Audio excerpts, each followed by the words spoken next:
Tonight, the ABC 7 News I-Team is learning new information about the death of an Apple engineer and the problems he experienced with his Tesla in the months leading up to the crash that claimed his life last Friday. The victim's family says he complained about the Tesla autopilot before the accident. Dan Noyes has our exclusive report. Walter Wong's family tells me he took his Tesla to the dealer, complaining that on multiple occasions the autopilot veered toward that same barrier, the one his Model X hit on Friday when he died. ABC 7 News captured exclusive video today of investigators from the CHP's Multidisciplinary Accident Investigation Team and National Transportation Safety Board at a San Mateo tow yard, inspecting the wreckage of the Tesla Model X involved in that fatal crash on southbound 101 Friday. We spotted them taking a control module out of the vehicle, tucking it into an evidence bag. The NTSB told me from their Washington headquarters they recovered both the restraint control module and infotainment module today. We're going to work with CHP and Tesla to download the information from those modules and then see what data is available to us that might give insights into what was going on during the accident sequence. We're learning much more about the victim. 38-year-old Walter Wong had a wife and 2 kids, lived in Foster City, worked for 13 years as a programmer at Electronic Arts. This past November, he got a job as an Apple engineer and bought his new Tesla, posting a picture on his Facebook page. He showed the SUV to his friends and former coworkers. We spoke with 2 outside Electronic Arts today. He was proud. He was showing the gull wings. I remember going like, a little bit of jealousy, going like, well. I also spoke and texted with Walter Wong's brother, Will, today. He confirmed Walter was on the way to work at Apple when he died. He also makes a startling claim that before the crash, Walter complained 7 to 10 times the car would swivel toward that same exact barrier during autopilot.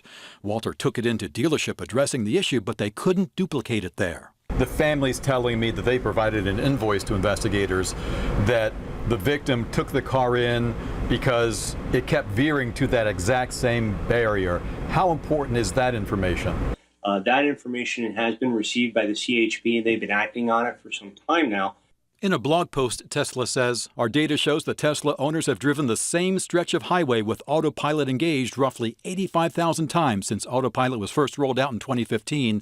There are over 200 successful autopilot trips per day on this exact stretch of road. The CHP confirming tonight another crash did happen at that spot 11 days earlier. Tesla also posted these photos that raise another important question. They show what's called a crash attenuator or safety barrier in the proper condition and the way it was the day before Walter Wong's crash collapsed after a different accident. Will Wong texted me, that ultimately should have saved my brother's life. We've seen videos of similar crash with cushion and the driver walked out of it unharmed. He did some good stuff on some great games that I know some viewers out there will know him for.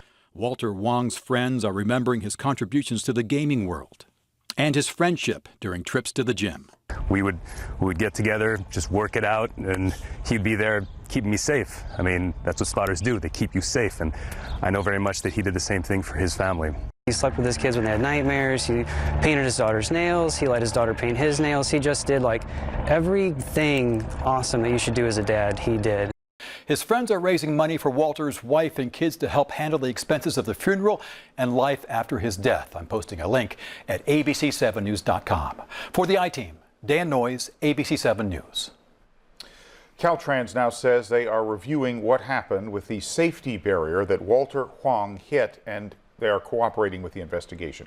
Tesla emailed us a statement this evening saying, we cannot find anything suggesting that the customer ever complained to Tesla about the performance of autopilot.